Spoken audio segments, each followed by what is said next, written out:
10 reasons why your makeup doesn't look as good as the artist's makeup, even though you bought all the exact same products. Number 1 is lighting. Your lighting is not good enough. You need professional grade lighting, or at least really high-end vanity lighting, in order to correct the things that you aren't even aware of and to stop overcorrecting things that aren't really there because of shadowy light. When you have outside light, overhead light, and vanity light coming at you, you're making a mess. Number 2 is the amount of the product that you're using or not using. Most makeup artists aren't showing you how much makeup they're putting on the brush or the tool that they're using. So playing around with the amount of product is probably going to help you. But here's a little tip. You need to go in layers. So a little bit at a time. It takes time to do good makeup. Number 3, the tool that you're using is not the same quality, or it's just the wrong tool altogether. Sponges are not all made equally, brushes are not all made equally, and even though you may have the right shape, you're probably missing the density of the brush, and you may just not be operating the tool correctly. Which leads us to number 4, which is that you're coming at it all wrong. So often in consultations, when I tell somebody, I want you to highlight or shade or whatever right down the center of your nose, they come in like this.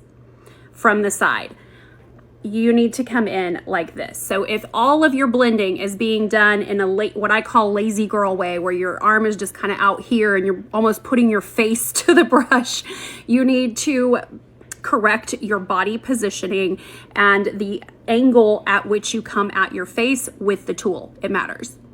Number 5, your eyebrows are a huge distraction. So many of you are just not spending nearly as much time as the pros that you see online spending on their eyebrows. So invest some time, do a consultation if you need to, but figure out what you need to be doing with your brows so that they are not all one color all the way throughout, so that they have a soft start, so that they are in the right place.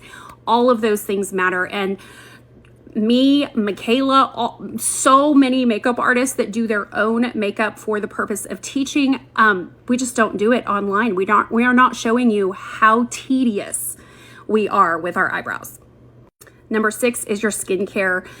As a pro of over 25 years, I hate saying that, I have seen girls come in with a clean face. I don't think they know what clean is. There's still makeup. There's so much going on. You need to be double cleansing, an oil cleanser and a water-based cleanser together to get everything that you face in our today's environment off of your face. If you're not putting makeup on a very clean surface, you're already starting off incorrectly. And if your skin is clean, then you probably are not exfoliating enough. 9 times out of 10, when somebody tells me that the foundation isn't working for them, it's because they have not properly exfoliated. Exfoliating happens in layers. It needs to happen consistently, and you need to be using an acid every single day to remove the continual dead skin after you've done the sanding part. Number 7 is warming up the product or letting it sit. By letting it sit on your face is heating up the product, and then it has a little bit more mobility, or it kind of melts into the skin differently. So a lot of these products have ingredients that need a little bit of warmth to make it work. And so putting it on your hand first or on your face and letting it sit can really make a huge difference. Number 8, the artist told you what color they used, but you thought you needed a different color. And this is, it's such a common mistake, that you think that your skin is too pink. You think that your skin is very yellow. Someone told you that your skin is olive, and so you make a choice to pick a color that is not right. But if you think about this, you'll know that I'm right. Every makeup artist, when they put on their foundation, almost always it looks like the wrong color. That's because they haven't highlighted yet. They haven't brought in contour coloring yet. They haven't brought in bronzer. They haven't brought in powder. All of those things end up coming into play, but the foundation that you put on your face is generally not the color of your actual skin. It needs to look good with the rest of you. And pro makeup artists know that orange is not a scary color, but most lay people are afraid of the colors yellow and orange, and those are the magic makers. Number 9 is you're applying way too much pressure. Okay, some of y'all are so heavy-handed that your brushes are all splayed out. That's how you know. That's a sign. Look at your brushes. If they're smashed in the middle, it's because you're putting it on way too hard. So lighten up that pressure, less heavy-handedness.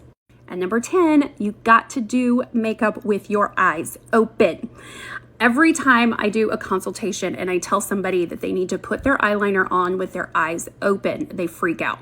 And so this tells me that for a lot of you, you're not even addressing this entire tear duct area between where your first eyelash starts and the actual tear duct. This is often going completely undone, and you're leaving real estate on the table.